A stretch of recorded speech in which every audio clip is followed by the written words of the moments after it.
Dodgy real estate advice. Let's have a look. Hello everyone, Florian Heise here and welcome to another episode of Heise Says.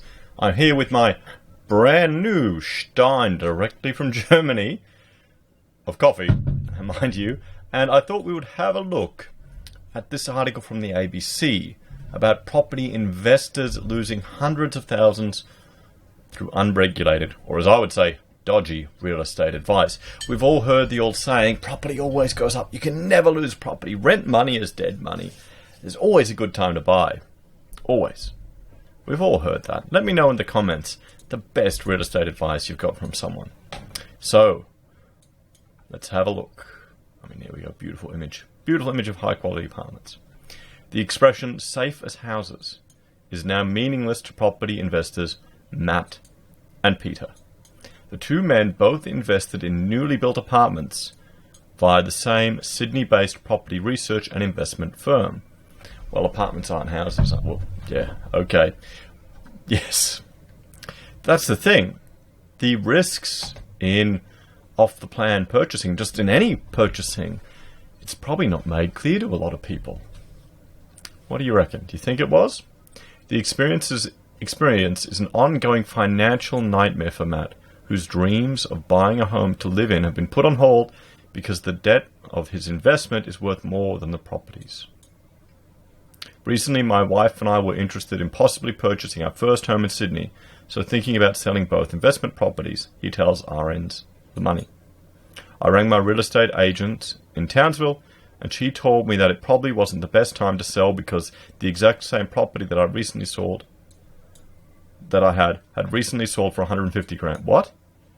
Is that all? Matt bought his apartment new for $289,000 around 6 years ago on the advice of the firm. Well, I mean, look at that difference there. What? Look at that drop. 289, 6 years ago. What was happening 6 years ago, everyone? Well, let's have a look. What are we now? We're 2019, 2013, 14. We were just starting at this large influx of foreign investment. And what's happened now? It's shot back down. So, I mean, there you go. Is this the type of information that these firms are giving people? I don't think they are. In 2016, he paid $504 to build a one-bedroom flat in Lygon Street in the inner Melbourne suburb of Brunswick off the plan. When it came time to settle last year, the bank valued it at $450. He's having no luck, is he? He's having no luck. Look at that. He lost money there, he's lost money there. It's a big Stein. My mother's just returned from Austria last night, so that's why I got the new present. Again, it was on the advice of the same property research experts.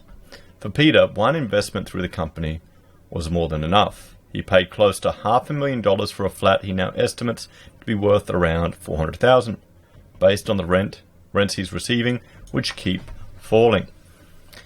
It did come with a rental guarantee, so for the first 3 to 6 months we received $495 a week, he explains. As soon as the rental guarantee finished, the property dropped to more of a market value, which was around $470, and every time a tenant moves out, the rent drops. Well, here, I mean, the rental guarantee, all the rental guarantee is you're paying for it. They're just taking a portion of the money that you've paid, paying it back to you for a few months. That's all it is. You know, it may sound good, but whoop-de-doo. We're now down to about $430. And the real estate agent is saying to me, you'll get more options for tenants if you drop to $410 or $400. So why are we seeing in the news, I mean, how old is this article? This is, updated 2 hours ago. Why do we keep hearing in the news that it's going up, it's going up, it's going up? This just reinforces the perception that, or my belief that that's just in the upper end of the market. That's really what it is. Let me know if you think it, if you're in the same situation as these blokes.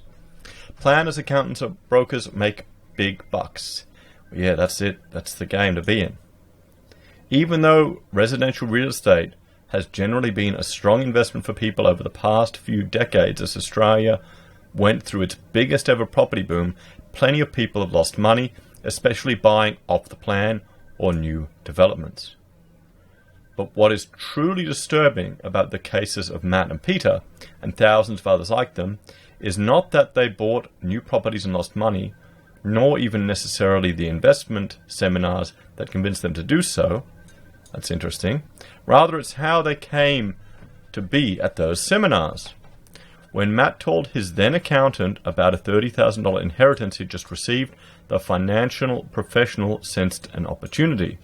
He invited me to an event, I guess you could say networking, but it was a property event, to possibly spend that inheritance on a brick and mortar house, he said. In Peter's case, his then mortgage broker. Well, there you go. So it's these professionals in the industry, you know, of getting phone calls here. I'll just respond to those later. My business got really, really busy, and because I was so busy, I had some cash that I wanted to invest, he tells The Money. My partner at the time was also pregnant, and we were going to have a child, and we thought, we better do something quickly to invest some money we had. Better do something quickly. That alone should be a warning flag. And time was very limited, so we had the FOMO, fear of missing out. Our mortgage broker, financial advisor, at the same time reached out and said, there's a seminar coming up. Would you like to come along? Peter later learned from some of the documentation around his purchase that this broker had received $4,000 in exchange for that referral. Wow, what am I doing in architecture, guys? $4,000. You got to work bloody hard to earn $4,000 in my game, not just a referral. Oh, damn it. Yeah. Matt isn't sure what his accountant got out of the property sales, but is quite certain he received some payment. Independent financial planner Bruce Bramall, based in Melbourne, says he's constantly receiving offers from developers and the property research and investment firms they sometimes use as sales agents. While he bins them, he is concerned others succumb to the temptation. Oh, I'm sure they do. I am sure they do. We were sitting at one strata meeting, and one of the people in the meeting, I was trying to convince the body corporate to allow us to take a project to the next stage. So I did a presentation and everything, which is quite annoying because I'd already signed the job, but politics. And one of these guys who was an engineer was asking me, how do you know such and such member on the body corporate? What's your relationship with him? And I go, well, I know him from when we were tutoring together at university. I have a wine with him at events. That's how he found, got to know me. And I didn't realize he was actually trying to find out if I was getting a financial kickback. And I'm an architect, mate. I can't do that. What does that tell you? He came across as a dodgy guy. You know when you can tell when someone is just a slimy bastard? Anyway, back to this. So way too often, large amounts of money are paid to hanger-ons in the industry or people such as financial advisors or accountants or mortgage brokers to assist in finding clients to purchase the development properties, he observes. They can be up to 7, 8, or even 10% of the value of the property. Just think about that. For all the architects there, if you're struggling to get 3% fees on the construction cost, not the valuation, just think about that. People getting 10% of the sale price. It wasn't rare, and it certainly was happening in Melbourne in the last couple of years, where an $800,000 property may well have made a $70,000 or $80,000 commission paid to a financial advisor, mortgage broker, or accountant. Damn, I'm in the wrong game, guys. Lawyer Michael Catchpool, a partner at major firms Corbs, Chambers, Westgarth, said the scale of these payments can mean consumers get conflicting advice that isn't in their best interests. More often than not, these seminars are free because they're effectively promotional, he said. Where it becomes murkier is when those commissions are sufficiently large that there's a sell at any cost culture associated with them. Or alternatively, where there's confusion or expectation in the mind of the purchasers that the property seminar provided is acting in their interests or is an honest broker. Mr. Bramall says the sheer size of these commissions, as well as the advertising costs and developers' profit margins, are the main reasons why most off-the-plan or newly built properties are terrible investments. Property brokers, property developers, are there to do one thing and one thing only, and that is to make a profit, he said. The majority of the time, whether it's inside a self-managed super fund or to those who are purchasing in their own name, the cost becomes pretty clear fairly early on, and it's largely been a disaster. I've not seen good stories come out of the property development industry. Talking about his property investment mistakes is an emotional experience for Matt, as he ruminates on the implications for his financial future. All I can do is work hard between now and whenever the light at the end of the tunnel, he said, choking up. Hope to be able to pay off the mortgages one day, and maybe still be at a loss, but at least not have the mortgage cloud over my head. And just that sting in the back of your throat that you made a bad investment. You'll be okay, mate. It's part of life. Part of life. Come on, it's just money. You're not going to take it with you when you die. Self-managed super funds are an attractive target. While Matt and Peter purchased their properties as individual investors, some people with self-managed super funds are also tempted to these kind of real estate investment. And others are even encouraged to set up an SMSF to buy. Australian Securities and Investment Commissioner Danielle Press said putting all your retirement eggs in one basket of residential property is very risky. We know that property prices go up and they go down. We know that superannuation should be a diversified portfolio, so across a spread of different assets. And if you're holding a single asset in your retirement fund, then you're exposing yourself to a significant risk, she warns. Well, yeah, you shouldn't go all in, guys. I mean, come on, that's financial advice that some people need to learn the hard way. There's one reason why ASIC has taken legal action against property investment advice firms to restrain them from encouraging people to invest through setting up SMSF. Another reason why ASIC has targeted this practice is that it is one of the few areas where these firms can actually breach the law because many of their activities are beyond regulation. This is because real estate is not defined as a financial product.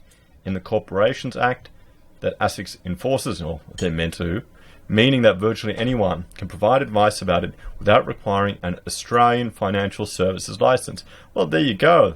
There you go. The financial advice sector is regulated by ASIC, so we look very closely at the advice that's given. We're monitoring that, and we ensure that licensees are reputable, or try to ensure that licensees are reputable, Ms. Press explains.